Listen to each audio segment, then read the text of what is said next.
Hermanos, buenas noches. Qué privilegio y qué placer estar aquí otra vez. Sesión 2 de 5-6 sobre el tema del perdón.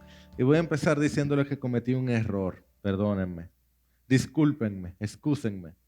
Cometí un error porque me puse zapatos hoy. 8 o'clock. Debí ponerme tenis. Porque hoy tenemos que correr. Sí, alguien dijo, oh my God, sí, yo que hablo rápido y hoy toca correr, porque hoy tocan dos temas en uno. Hoy toca ver el perdón de Dios y entonces compararlo con nuestro perdón. ¿Vieron? Tocan dos temas en uno. Para los que saben, creo que la mayoría sabe, este tema, todo este material es parte de un pequeñito libro que va a salir en junio, primera semana de junio. Y en el libro esos son 2 capítulos, pero estamos viendo los 2 capítulos hoy en una sola sesión. O sea que ya saben que nos tocan correr. Y entonces también hay que hacer el resumen de la sesión pasada. Y se lo voy a resumir bien rápido. Miren, en este slide yo creo que los resumimos. Los pajaritos cantan, las plantas dan oxígeno y los pecadores pecan. Es por eso que para poder vivir juntos, los pecadores deben aprender a... Porque ¿quién quiere vivir solo? ¿Alguien quiere vivir solo? Recuerden que Dios no nos creó para vivir solos. Recuérdense que cuando Dios creó todo el universo y no había pecado todavía en el mundo, y Adán vivía en perfecta armonía con Dios y con la naturaleza. El león corría por acá. Imagínense eso. Adán hacía y venía un león. ¿Tú te imaginas? Y un león sin pecado, o sea, un león perfecto. Y caminaba por árboles hermosos y todo perfecto. Y Dios dijo en ese momento que no era bueno que el hombre estuviera solo. Nadie puede vivir solo, nadie quiere vivir solo, pero adivinen qué hacen los pecadores. No lo pongan en tercera persona, no. Póngamelo en primera persona. ¿Qué hacemos los pecadores? Por tanto, ¿qué hacemos los cristianos? Perdonamos. Ahora, ¿qué es el perdón? Esta es la definición que estamos utilizando. El perdón es no un qué. Es una decisión, no una emoción, no un sentimiento. Es una decisión por parte de la persona ofendida de ofrecer gracia al ofensor que arrepentido. Esto es importante, ¿por qué? Porque el perdón no busca sanar el corazón, sino que restaurar la relación. Y vamos a hablar de eso en la próxima sesión, no se preocupen, hablaremos más de eso. Pero liberándolo de su responsabilidad moral, ¿no de qué? De con C. No de las consecuencias necesariamente, pero sí de la responsabilidad moral y buscando, yo creo que le puse como que el examen final ya, me pasé, perdónenme. Liberándolo de la responsabilidad moral y buscando la reconciliación. Es una decisión, no una emoción, de parte de la persona ofendida. Vamos aquí a hacernos los ofendidos. El perdón empieza en mí. Yo tomo la decisión diciendo que yo sea la víctima, no el victimario, aunque como vamos a ver y ya hemos visto, siempre uno es ambas cosas. Yo decido ofrecer gracia a aquel que se arrepiente, lo libero de su responsabilidad moral, aunque puede que queden consecuencias, y yo busco la reconciliación. Recordando entonces que el propósito del perdón no es solo sanar el corazón, sino restaurar la relación. ¿Ok? Y vamos a ver un par de versículos bíblicos, pero recuérdense el ejemplo que dimos. Y esto es importante por si acaso alguien no estuvo la vez pasada. Puede que una relación haya quedado tan rota que tome mucho tiempo que esa relación se restaure. Puede que nunca se restaure a un punto de estar cerca. Eso está bien. De este lado de la gloria las cosas son así. Y tendremos que hablar mucho de eso, porque eso es importante. A veces somos muy simplistas y decimos, no, es que todo cristiano todo se resuelve. Dame un tiempo. Hay cosas que toman tiempo. Hay ofensas, hay heridas que dejan cicatrices de por vida. Pero cuando hay perdón, no quedamos de espalda, quedamos de frente. Aunque tú estás allá y yo estoy aquí, vamos dando pasitos hacia el frente.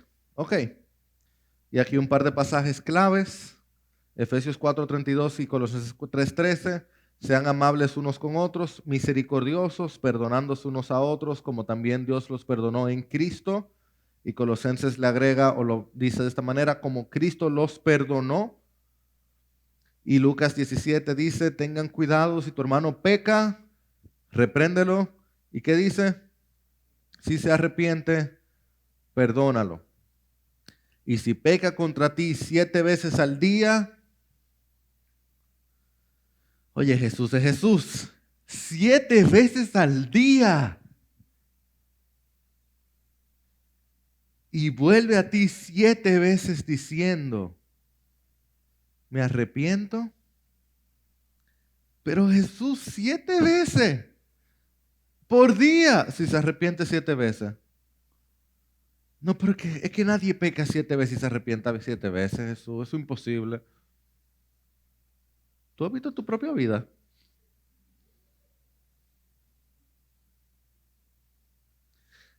El perdón bíblico, el perdón que Dios nos ordena, es un perdón que actúa, que restaura, que reúne, que reconcilia, que es imposible y que tiene forma de cruz. Ese es el resumen, ¿ok?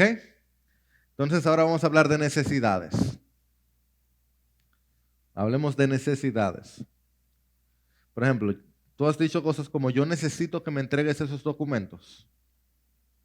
O yo necesito que tú vengas ahora mismo. O esto es importante, yo tengo un problemita en una muela y casi le digo a Patio en que estoy tratando de rebajar, entonces no se lo dije, pero mi cuerpo necesita un helado. ¿Tú nunca has sentido eso como que mi cuerpo necesita un helado? ¿Hay algún doctor presente aquí? ¿Alguien es doctor en medicina? ¿O nutricionista? Sí. Un cuerpo necesita un helado en algún momento.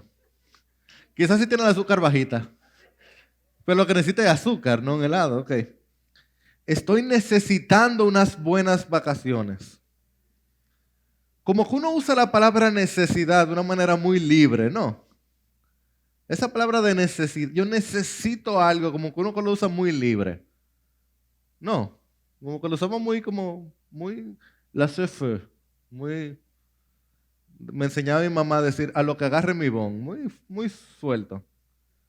Pero tú sabes qué, tú y yo necesitamos estar en paz con Dios. Eso no es.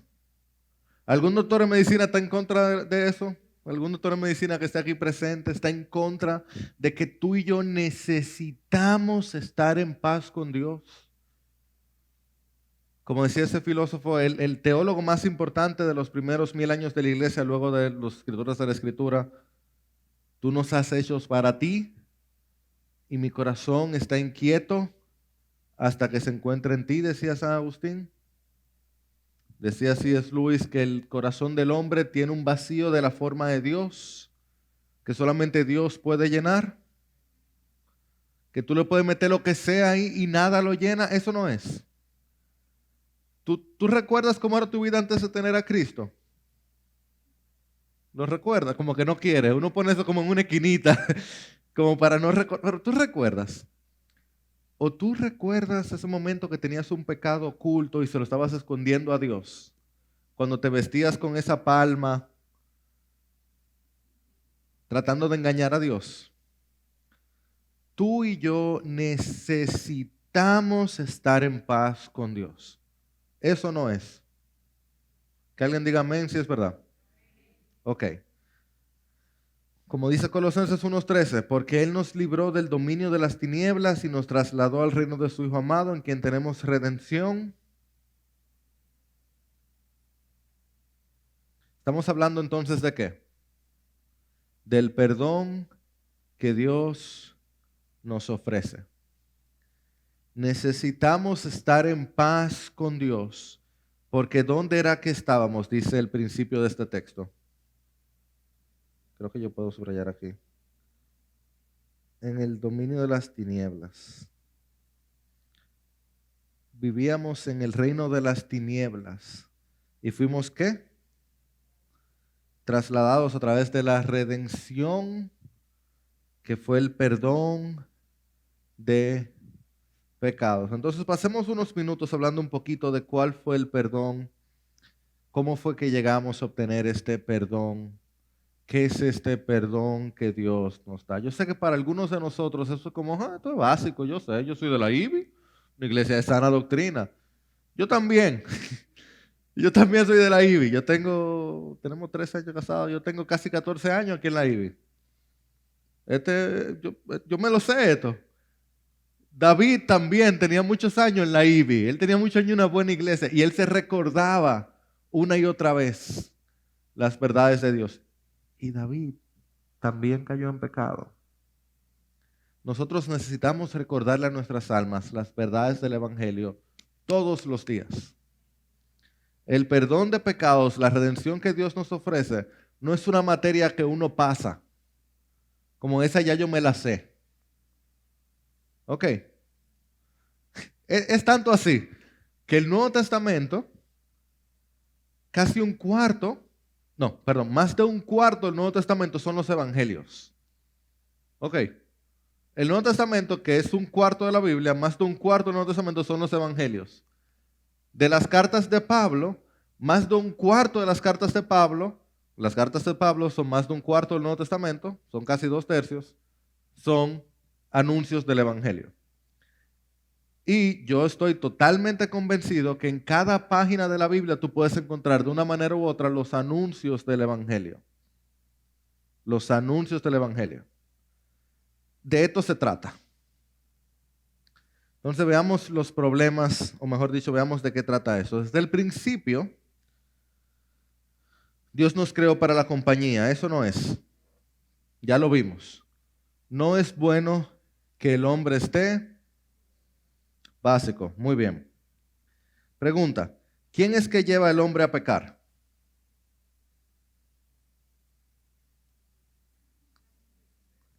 Yo sé que uno no quiere decirlo. Está como, y van en esta sociedad ahora. Van a cancelar a Jairo. Pero está complejo esto, pero es la misma compañía que Dios crea con la que el hombre peca. No es culpa de la mujer. No me malinterpreten. No es culpa. Adán decidió pecar. ¿Ok? Por si acaso. Pero es interesante que es con la, y mira que abajo lo dice, el hombre y la mujer pecan juntos. ¿Ok? Pero es interesante para que vean, y ahora le explico por qué es importante.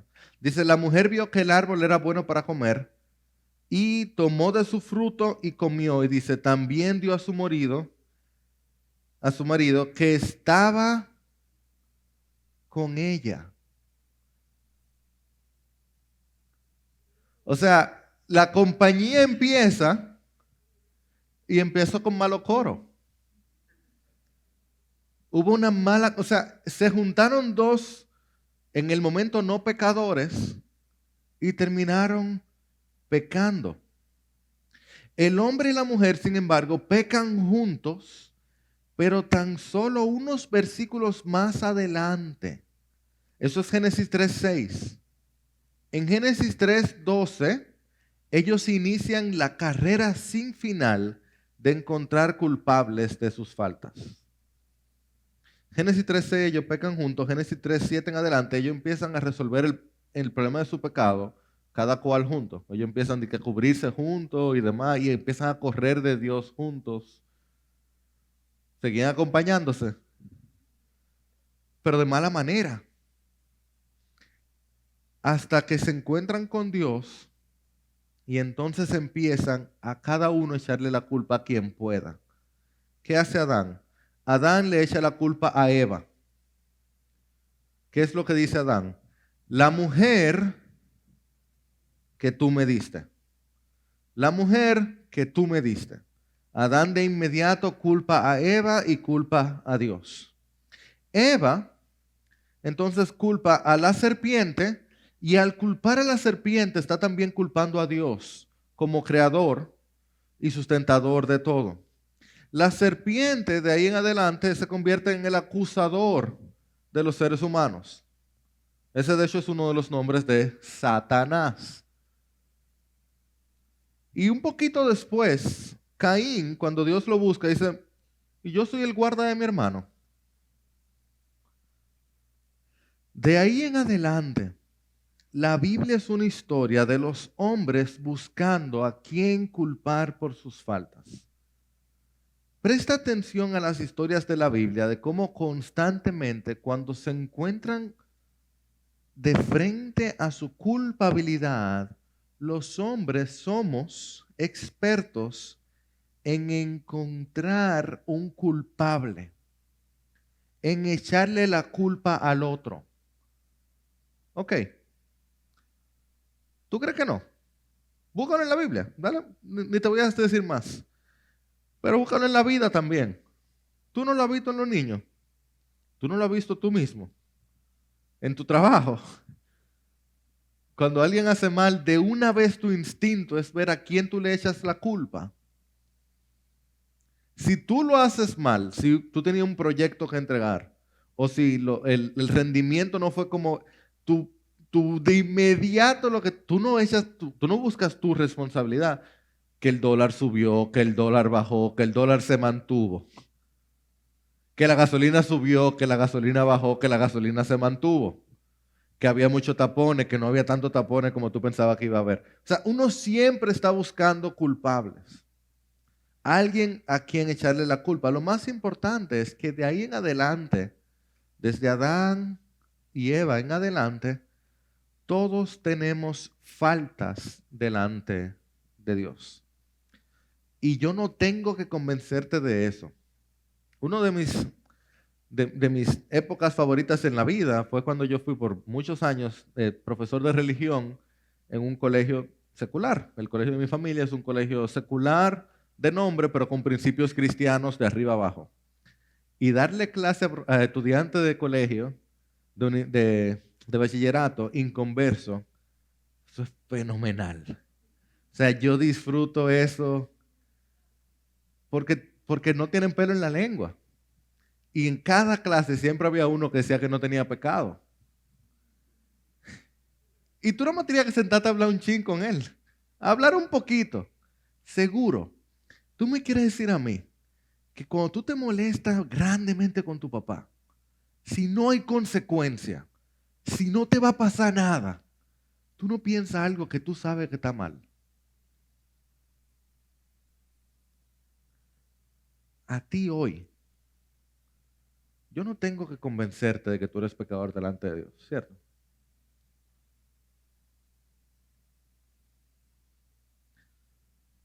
Mira cómo lo dice la Escritura. Él le dio vida a ustedes que estaban muertos en sus delitos y pecados. Muertos en sus delitos y pecados, en los cuales anduvieron en otro tiempo según la corriente de este mundo. Son palabras tan fuertes. Y uno porque se la conoce, uno no tiene el impacto. Imagínate la iglesia en Éfeso recibiendo esta carta por primera vez. Muertos en delitos, pecados, en los cuales anduvieron, no que pasaron, anduvieron. Este era su caminar en otro tiempo, según la corriente de este mundo, conforme al príncipe de la potestad del aire, la misma serpiente antigua, el espíritu que ahora opera en los hijos de desobediencia. Entre ellos también, porque Pablo, siendo Pablo, cualquiera diría, ustedes, pero dos versículos más para adelante, él no ha empezado bien, un versículo más para adelante, perdón, él no ha empezado bien, de inmediato él dice, entre ellos también, todos nosotros en otro tiempo vivíamos en las pasiones de nuestra carne, satisfaciendo los deseos de la carne y de la mente. Y éramos por naturaleza ¿Qué es lo que dice? Léelo tú, por favor. Hijos de ira. ¿Qué es lo que necesitamos verdaderamente? Yo que tengo, me duele la muela, ¿qué es lo que yo necesito? No un helado, no. Es estar en paz con Dios. Pero ¿qué es lo que éramos? En vez de estar en paz con Dios, ¿qué es lo que necesitamos? Lo que éramos era hijos de ira. Desde Adán hacia adelante, hijos de ira por naturaleza. ¿Cómo tú le cambias la naturaleza? ¿Cómo tú le cambias la naturaleza? Yo no sé si ustedes han captado que el problema que, y eso es lo que nos pasa tantas veces, uno lee el Antiguo Testamento y uno nada más lee un versículo, Deuteronomio 28, la promesa de Deuteronomio 28.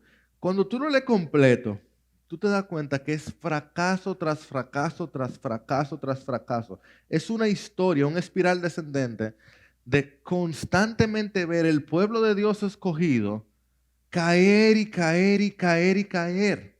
Es que tú llegas a Génesis 3, bueno, Génesis 2, no es bueno, Génesis 1, no es bueno que el hombre esté solo. Y en Génesis 3, el hombre con la ayuda idónea que Dios le creó peca. Génesis 3, Dios promete, mira, yo te voy a dar un hijo, una descendencia que va a aplastar la cabeza de Satanás. Génesis 4, el hijo que Dios le promete a Eva, ¿qué sucede? Mata a su hermano. ¿Tú has pensado en eso? El hijo que iba a aplastar la cabeza de Satanás mata a su hermano. Y entonces luego viene Set. No pasa gran cosa con Set. Y viene una bueno, sí pasa. Génesis 5, muere el otro, muere el otro. Enoc camina con Dios. Ok, este sí es. ¿Qué pasa con Enoc? O sea que tampoco este es. El que camina con Dios se lo lleva. Y llega Lamec, que dice, yo soy peor que Caín. 7 veces peor que Caín soy yo. Y empieza la poligamia con Lamec. Noé. Haya gracia ante los ojos del Señor. En la generación perversa y adúltera. Sale del arca, adora, momento después se emborracha. Y pasa todo un grupo de situaciones complejas con Noé. Y luego Babel. Abraham miente y se acuesta con la sirvienta. Sacrifica a Isaac. ¿Tú has leído Isaac, la historia completa? Jacob, ese es Jacob el engañador. No, pero cuando él lucha con Dios le cambian el nombre de Israel. Cuando él lucha con Dios, ese es tu ejemplo. No. Yo vengo de Iglesia Bautista Fundamental. Medio nos engañaron de chiquito con la escuela bíblica dominical. Nuestros héroes, hay mucho que aprender de ellos. Gloria a Dios por sus buenas obras. No me malinterpreten. Hay mucho que aprender de ellos. Pero ellos no son el héroe máximo. Tú sigues corriendo la historia de los hombres de Dios llena de luces, repletas de sombra, uno tras otro, tras otro. Porque eran por naturaleza hijos de ira. Porque no podían cambiar su corazón. Su problema era que tenían un problema de adentro. Y Dios hizo maravillas. Y por eso el Espíritu Santo venía, los capacitaba, hacía maravillas. Pero algo más tenía que pasar. Y por eso el profeta Jeremías y el profeta Ezequiel hablaron de que vendría un soplo que cogería los huesos secos. Y hablaron de un nuevo pacto con un nuevo corazón. Hablaron de un leopardo que cambiaría sus manchas. Y me fui por la tangente, pero es que esto es tan importante entenderlo. No había forma. No había forma. No había forma.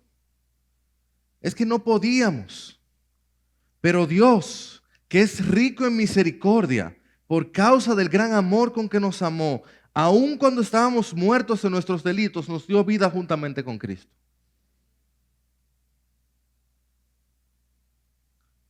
No había forma. Necesitábamos un redentor. Y dicho sea de paso, ellos lo sabían, ¿eh? Por eso Nehemías, el gran Nehemías, uno de los mejores hombres de todo el Antiguo Testamento. Un ejemplo. Nehemías sacaba su hermoso libro diciendo, acuérdate de mí, Señor, para bien. Ellos sabían que necesitaban un redentor. Y el redentor llegó. El Señor estaba pronto para perdonar, dispuesto a perdonar. Había uno que vendría. Y nosotros, bendito sea Dios, estamos ahora en el tiempo donde Él vino ya. El perdón de Dios, entonces, el perdón es una decisión por parte de la persona ofendida, solamente en Isaías, porque si no me voy por toda la Biblia, y por cuestión de tiempo, ¿qué dice Isaías 1:16? Vengan ahora y razonemos, dice el Señor. Dime si Él ha tomado esa decisión ya. Vengan, vengan y razonemos. Aunque sus pecados sean como la grana, ¿qué dice? Como la nieve serán emblanquecidos. Aunque sean rojos como el carmesí, como blanca lana quedarán. ¿Tú crees que Él tomó esa decisión ya? Él tomó esa decisión ya. Vengan ahora y razonemos. De ofrecer gracia al pecador arrepentido. Oye lo que dice Isaías 30. Porque así ha dicho el Señor Dios, el Santo de Israel. En arrepentimiento y en reposo serán salvos. En quietud y confianza está su poder. Y bueno, y luego dice, pero ustedes no quisieron. Pero el Señor está más que dispuesto, y de hecho ese pasaje es fenomenal, Isaías 30, búsquenlo en su tiempo libre. El Señor está más que dispuesto de ofrecer gracia al pecador arrepentido. Y yo le decía la semana pasada, aquí no hay problema que si calvinista o que si arminiano o si calviniano. Y si tú dices, no, yo no soy ni calvinista ni arminiano, yo soy cristiano, probablemente tú eres arminiano. No hay problema con eso. Podemos hablar de eso después. No hay ningún problema con eso. La realidad es esta. El Señor dice que el que viene a Él, Él no lo echa fuera. Y yo puedo decirte con total convicción que toda persona que viene delante del Señor en arrepentimiento, el Señor lo recibe. Todo el que se arrepiente, el Señor lo recibe. O como aquí dice, en arrepentimiento y en reposo serán salvos. El problema que pasó aquí, ¿qué es lo que dice al final? Ustedes no quisieron. Hay una inmensa mayoría de personas que no quieren venir al Señor en arrepentimiento. Esa es la verdad. No quieren venir al Señor en arrepentimiento. Pero el Señor está dispuesto de ofrecer gracia al pecador arrepentido, buscando la reconciliación. Y mira como lo dice Isaías 55, 6 y 7. Busquen al Señor mientras puede ser hallado. Llámenlo en tanto que está cerca. Abandone el impío su camino y el hombre malvado sus pensamientos y vuélvase al Señor. Noten esa frase, vuélvase al Señor, que tendrá de él compasión. Al Dios nuestro, que será ¿qué? Amplio en perdonar. Y aquí es importante recalcar algo que ya les he dicho antes. No hay nadie que Dios perdone con quien Dios no se reconcilie. Ese es el punto neurálgico que tenemos que recordar acerca del perdón de Dios y el nuestro. El punto principal de todo es esto. Dios está anhelando la reconciliación. Eso es lo que te da tanta gloria. Cuando algo que tú dices que eso es imposible, ¿cómo es que esas dos personas están juntas otra vez? Eso es lo que Cristo hace. No hay otra manera de ver eso. Eso es como el celote y el publicano entre los 12. ¿Te sabes esa historia, verdad? Si no, no hay tiempo, lo voy a agregar en otra clase. Alguien recuérdemelo. Eso es lo que hace la cruz de Cristo. Y así es como el perdón de Dios sale de su corazón como una oferta de gracia a todo el que se arrepiente de olvidar por completo para siempre todas nuestras ofensas y reconciliarse con nosotros. Bendito sea Dios. Y esta se me traspapeló, vale la pena leerlo. Él no nos libera de la responsabilidad moral. Dice, yo soy el que borro tus transgresiones por amor a mí mismo y no recordaré tus pecados. Pregunta, ¿cuántos de tus pecados se recuerda el Señor? Un par. Lo más importante, ¿cómo no? Pues el Señor no tiene problema de memoria. El Señor no tiene Alzheimer. El Señor es omnisapiente y omnisciente. Pero Él dice que Él nos recuerda tus pecados. Te digo algo que te va a dar mucha libertad. A mí me dio mucha libertad. Tú sabes que al final David Leo me está mirando ahorita diciendo, Jairo, ¿qué es lo que tú vas a decir? El juicio del trono blanco no es como uno está pensando. Muchas veces los cristianos están pensando que el juicio le tienen miedo al juicio final. Vanessa, ¿tú sabes que Dios no te va a hacer pasar por el juicio final a ti? Como que tú te vas a sentar en el trono blanco y el Señor va a venir, Vanessa, a los 7 años cometiste este pecado, este pecado, este pecado, este pecado, este pecado, este pecado. A los 8, este pecado. Y como que al final va a decir, pero Cristo lo perdonó. Gloria a Dios, próximo. Tus pecados han sido perdonados. El juicio de los cristianos es un juicio de recompensas.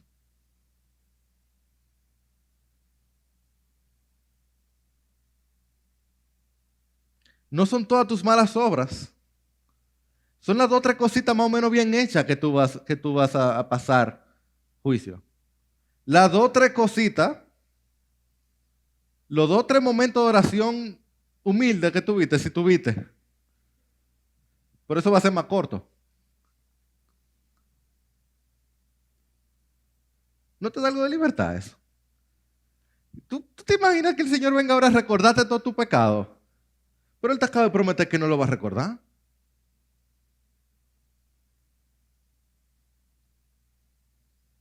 Bendito sea Dios. Veamos nuestro perdón entonces. Vamos a dar una pequeña comparada a nuestro perdón. El de nosotros un poco diferente. Un poco. Como son de alto los cielos y la tierra. Dicho sea de paso, este versículo, ¿dónde está? Se lo quiero mostrar, solo para que lo tengan en la memoria, para que lo sepan para el futuro. En este versículo, donde dice, buscan al Señor mientras puede ser hallado, llámalo. En ese versículo que dice, como están de alto los cielos de la tierra, en ese contexto que está. Es el próximo versículo, Isaías 55. Es en el contexto de perdón y reconciliación, que están de alto los cielos de la tierra. Así será de alta su palabra, que no volverá vacía. ¡Qué locura! Isaías es un libro increíblemente hermoso, que deberíamos pasar más tiempo en él, pero bueno, es otro tema y no me queda tanto tiempo, así que voy a correr. Nuestro perdón. De manera principal, quiero que veamos hoy, porque todas las clases son del perdón, ¿por qué perdonar? Y vamos a ver 5 razones por qué perdonar y ahí cerramos. ¿Por qué perdonar? Primero, perdonamos porque Dios lo modeló. Segundo, perdonamos porque Dios lo ordenó. Tercero, perdonamos porque todos fallamos. Cuarto, perdonamos porque queremos cuidarnos de la amargura. Y quinto, perdonamos porque si no perdonamos, no seremos perdonados. ¿Ok? Primero, perdonamos porque Dios lo modeló. ¿Cómo así? El día que pequen, morirán, dice la Biblia. Pero Dios cubrió a Adán, y Dios cubrió a Eva, y Dios habló con Caín, y Dios les dio a Set, y Dios caminó con Enoc, y Dios mostró gracia a Noé, y Dios mostró gracia a Abraham, y Dios mostró gracia a Israel, y Dios mostró gracia a David, y luego vino Jesús. Dios modeló el perdón desde el día 0. ¿Es o no es? Ese es el modelo de la Escritura. A pesar de haber Dios sido profundamente ofendido por la humanidad, Él siguió reconciliándose con los hombres. Y Él ahora espera eso mismo de su pueblo. El modelo de Dios es el modelo del perdón. A lo largo de la Escritura. Y como dice Primera de Juan 2:6, el que dice que permanece en Él, debe andar como Él anduvo. Ese fue el modelo que Él nos dejó. ¿Queda claro eso? Tan claro como el agua. Tú dices que tú eres cristiano, que te pareces a Cristo, tienes que caminar como Él. El modelo de Dios a lo largo de la Escritura es un modelo de perdón. Segundo lugar, perdonamos. El perdón importa y nosotros perdonamos porque Dios lo ordenó. Cuando hay confianza entre un padre y un hijo, si el padre dice, haz eso porque yo lo digo, el hijo ¿qué dice? Sí, papi.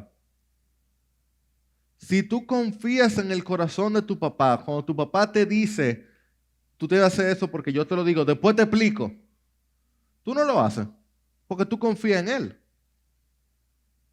Algunos no sabemos bien cómo funciona eso, si tú no tienes una buena relación con tu papá, pero tú tienes la teoría, ¿verdad? Cuando tú confías en alguien y alguien te dice, mira, hazme caso, tú le haces caso, ¿verdad? ¿Tú crees que Dios es confiable? Si Dios te dice, haz algo, ¿tú crees que vale la pena hacerlo? Pues no hay nada ni nadie en el universo más confiable que Dios y por tanto el hecho de que Él te ordene hacerlo debe ser suficiente. Eso es, hay cosas en la Escritura que uno la hace aunque uno no la entiende bien. Que no me da tiempo, yo sé, no me da tiempo porque hay tanta historia buena. Pero esa es una cosa que yo admiro mucho, yo hablaba de eso con Patricia el otro día, admiro mucho del pastor John Piper. John Piper una y otra vez ha dicho que cuando él tiene un aspecto teológico en su mente y se encuentra con un versículo bíblico que lo contradice, él le crea a la Biblia y no a su teología. Y eso requiere humildad, pero es someterse a la palabra, ¿verdad? Ahora, en este tema en particular, el asunto del perdón tiene demasiados beneficios prácticos también. Ok. O sea, no es como algo de que Dios lo dice y yo no le veo sentido. No, no, no. Tiene también, o sea, la ciencia te lo dice, la gente secular te lo dice. La importancia del perdón es evidente para la gente más clueless, más, ¿cómo se dice clueless? Más como más sí, despistada del mundo. Cualquiera se da cuenta que el perdón es importante. Pero el hecho de que Dios lo ordenara, aunque no de ninguna razón, es suficiente. ¿Me siguen? El no buscar cumplir este mandato es desafiar a Dios. Si tú dices es que yo no lo puedo perdonar, tú le estás diciendo a Dios, yo sé que tú dijiste, pero yo digo. Es hacer lo mismo que hizo Eva y Adán en el jardín. Es parártela en cuatro patas a Dios y decirle, no. Cada vez que tú y yo decidimos no perdonar, tú y yo le decimos a Dios, yo sé que tú tienes una opinión, pero yo tengo otra. O como dice Primera de Juan 2:5, el que dice yo le he llegado a conocer y no guarda sus mandamientos, es un mentiroso. Y la verdad no está en él. Fuerte eso, ¿eh? Suena bien en teoría, pero cuando una gente te hace algo, séptima vez el mismo día, y te dice, me arrepiento, no da ganas de perdonarlo. Pero como el perdón es una decisión y no una emoción. Tercer lugar, perdonamos porque todos fallamos. Basta conocer a otra persona para conocer el sufrimiento. Si no, pregúntale a Adán. Tan contento que él estaba en el capítulo 2. En el capítulo 2 Adán prorrumpe en júbilo y canción y empieza a cantar. Y poeta se volvió Adán. Literal, uno porque no entiende hebreo, pero si tú entendieras hebreo te dieras cuenta que Adán empieza en poesía cuando conoce a Eva. No es el más creativo cuando le pone varona, pero se va en poesía el hombre. Y en el capítulo 3 empieza a culparla. Basta conocer a otra persona para conocer el sufrimiento. Por tanto, aprender a perdonar, me perdonan los economistas, pero aprender a perdonar es más útil que aprender trigonometría o aprender álgebra. y los abogados me perdonan, pero es más útil que aprender derecho legal. Si no todos los días, todas las semanas tú vas a poner en práctica el perdón. Si no todos los días, probablemente sí, porque manejando en este país hay que aprender a perdonar. Yo creo que sí, yo creo que todos los días uno tiene que aprender a perdonar, pero uno lo pone en práctica diariamente. Y déjeme decirle, ¿cómo le llaman? Un life hack, un truco. Ok, es muy difícil, o por lo menos es más difícil, no perdonar a alguien que te ha perdonado antes. ¿Verdad que sí? ¿Te ha pasado? Una gente que te ha perdonado, luego te hace algo y, oye, con lo que te ha perdonado a ti, ¿cómo tú no lo vas a perdonar, verdad? Ok, si tú aprendes a perdonar bien, aumentan tus chances de que te perdonen. ¿Me siguen? No que quiero ser utilitarista, ni práctico, ni pragmático, es ser inteligente. Como nosotros también somos victimarios, en la medida que aprendemos a ser perdonadores, crecen las probabilidades de que seamos perdonados. Entonces honramos a Dios y vivimos en más paz. O como dice 1 Juan 4:7, amados, amémonos unos a otros, porque el amor es de Dios. Y todo el que ama es nacido de Dios y conoce a Dios. Y no hay perdón sin amor. Y ya que todos pecamos, no hay amor sin perdón. Perdonamos también, en cuarto lugar, porque queremos guardarnos de la amargura. Y tú has escuchado esto, que cuando guardamos rencor en vez de ofrecer la libertad del perdón, terminamos atados a las faltas y heridas cometidas contra nosotros, reviviendo una y otra vez un suceso doloroso cuando pensamos en eso o vemos a esa persona. La falta de perdón es como meter a alguien preso, botar la llave y darte cuenta que eres tú el que está tras las rejas. ¿Has escuchado eso, cierto? Envenenar a otro y darte cuenta que eres tú que te estás tomando el veneno. El asunto de la falta del perdón es que mientras tú no has perdonado, cada vez que piensas en el suceso, cada vez que ves a la persona, cada vez que pasas por el lugar donde pasó el hecho, todos esos sentimientos y emociones de rencor, de ira, de odio, todas esas emociones dañinas y negativas vuelven donde ti. Eso no es. Esos sentimientos entonces son tentaciones que te llevan a la santidad o al pecado. Y cuando tú pecas, tú te sientes bien con Dios o mal con Dios. Y mientras te sientes mal con Dios, ¿tú vas hacia Dios o tú te alejas de Dios? Y necesitamos ¿el qué? Estar en paz con Dios. Entonces la falta de perdón nos lleva a la amargura y nos mete en este ciclo donde tú te sientes incómodo, ansioso, angustiado y tú no sabes qué es. Y lo que tú no te has dado cuenta es que tienes una relación sin sanar, una situación sin sanar, que a veces uno no sabe ni por dónde entrar. Ese es otro asunto. Por eso hay una decisión primera que tomar. Y déjame decirte, hay toda una clase de cómo perdonar, porque hay veces que uno no sabe por dónde empezar. ¿Está bien? Pero lo primero es tomar la decisión, porque mientras no la he tomado, yo tengo todo ¿cómo se llama? Este nido de amargura aquí adentro, que no puedo ni pensar en eso, porque si pienso en eso se desatan todos estos sentimientos negativos de amargura, de dolor, de ira, que otra vez, tentaciones de pecado, y no voy a repetir lo que acabo de decir.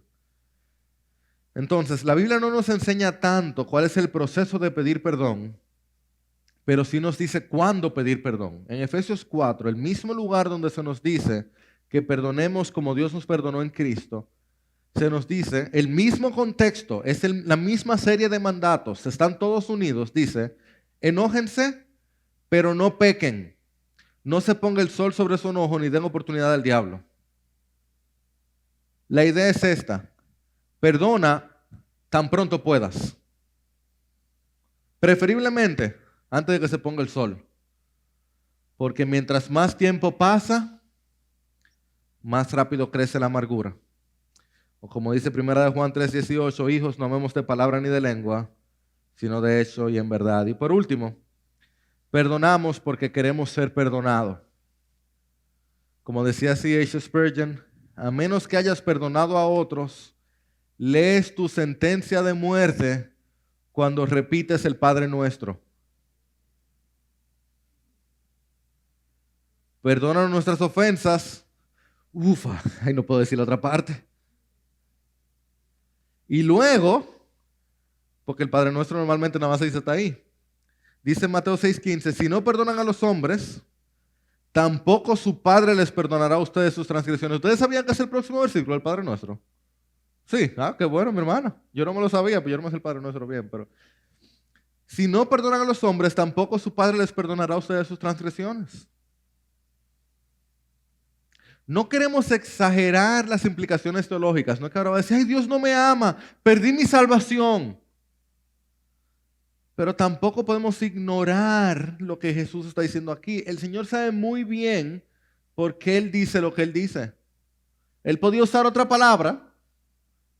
El Señor era muy buen teólogo, déjame decirte. El Señor Jesús fue un muy buen seminario, el seminario de la Trinidad. Y tenía mucho conocimiento bíblico Jesús, tú sabes. Él supo bien qué palabra usar cuando Él dijo eso. Y termino con esta enseñanza de la misma palabra, que viene de los dos deudores. ¿Conoces la parábola? El contexto es este, en Mateo 18. Esto es inmediatamente después de que Jesús habla acerca de, tú eres el Cristo, la confesión de Pedro, entonces se presenta la disciplina de la iglesia. Entonces Pedro hace esta pregunta, Señor, ¿cuántas veces pecará mi hermano contra mí que yo haya de perdonarlo? Y Pedro, de buena gente, dice, hasta 7 veces. Pedro el magnánime, don misericordia, le decían a Pedro. Hasta 7 veces yo voy a perdonar. ¿Tú te imaginas perdonar 7 veces a una misma gente? Lucas, un pasaje paralelo, dice, ¿cuántas veces? 7 al día. Jesús refleja su carácter cuando responde, no te digo hasta 7 veces, sino hasta... Y entonces Él le da la parábola de los dos deudores, que aquí parafraseo. Y por primera vez, yo nunca había hecho esto, yo busqué el precio de la plata hoy, para ponerle el número de hoy, lo de hoy. Si viste esta clase en otro momento, quizá está diferente el precio de la plata. Pero esa es la parábola de los dos deudores, ¿ok? El primero, que el rey le perdona una deuda que no podía pagar y luego no le perdona a otro. Aquí se la pongo en slides. El rey llama a cuenta a su siervo que debía una cantidad inconmensurable de dinero, que en el precio de hoy sería 174.744 millones de dólares al precio de hoy. ¿Ok?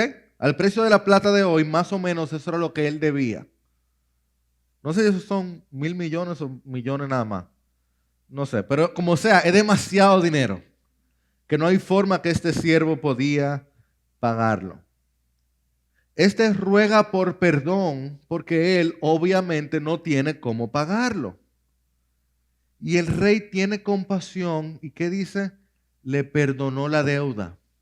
Dice el pasaje que este siervo, al salir de la presencia del rey, Jesús es cuidadoso con las palabras, él se encuentra con un consiervo. El tipo acaba de terminar de orar, se encuentra con de orar si seguimos la parábola en nuestros términos, se encuentra con un consiervo que tenía una deuda importante, más o menos al precio de hoy, unos $1,000. Eso es dinero, eso son 56,000 pesos, pero es significativamente inferior a lo que le acaban de perdonar. Y en vez de sentir compasión y perdonar, lo lleva a la cárcel. ¡Qué ridículo! ¡Qué cruel!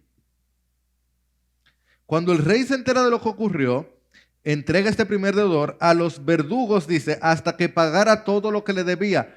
¿Cómo él iba a producir dinero en la cárcel? ¿De qué manera él iba a poder pagar los 174,000 millones de dólares? ¿Cómo? Y Jesús entonces explica y aplica el pasaje. Así también mi Padre Celestial hará con ustedes si que Si no perdonan de corazón cada uno a su hermano. Esta frasecita es muy importante que la tengan en la mente si quieren entender de qué trata este curso, porque es única aquí en la enseñanza del perdón de Jesús. Aquí no tiene que ver con que el otro se arrepienta o no. Eso no tiene nada que ver con que el otro se arrepienta o no. Eso tiene que ver con el corazón del ofendido. Si no perdonan de corazón cada uno a su hermano. Mi oferta de gracia no tiene que ver con el arrepentimiento del otro. Yo no tengo que esperar que el otro me pida perdón para yo perdonarlo de corazón. Mi corazón tiene que estar listo hace rato. De hecho, hablamos de eso la semana pasada. Yo debo ir a buscar a mi hermano perdido. ¿Se acuerdan? Eso es lo que me enseña Mateo 18. Entonces, para Jesús el perdón es algo serio. Él no se sienta a esperar que nos sentamos listos. No dice, siéntate. Y cuando te sientas listo, tú perdona. Él espera de nosotros la disposición de perdón de corazón. Jesús espera que todos nosotros tengamos el corazón listo para perdonar a toda persona, no importa la deuda, aunque sea grande. Porque $1,000 no es poca cosa. Lo que en comparación con la deuda que tenemos delante de Él, no importa lo que se nos haga, no es incomparable.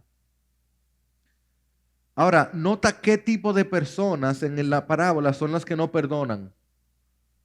En la parábola se dice que son siervos maldados, son siervos sin misericordia, son personas que no tienen gratitud por lo recibido y son personas sin amor al prójimo. ¿Tú sabes lo que Jesús está diciendo? Que la gente que no perdona no son cristianos. Eso es lo que te está enseñando el Padre Nuestro y lo que te está enseñando Mateo 18. Si tu corazón no puede perdonar, es posible que tu corazón no haya recibido la gracia del Evangelio. Si tú te encuentras en tu corazón con una imposibilidad de perdonar frecuente, es posible que la luz del Evangelio no haya brillado en tu corazón todavía. Jairo, pero tú no sabes lo que me hicieron. Es que tú no entiendes que tú no sabes cómo eso. No, de verdad yo no sé. Yo sé lo que tú le hiciste a Jesús. Yo sé lo que tú le has hecho a Dios y lo que Él ha estado dispuesto a perdonarte. Yo sé lo que la palabra me dice. Si alguien dice yo amo a Dios, pero aborrece a su hermano, es un mentiroso. Porque el que no ama a su hermano, a quien ha visto, no puede amar a Dios, a quien no ha visto.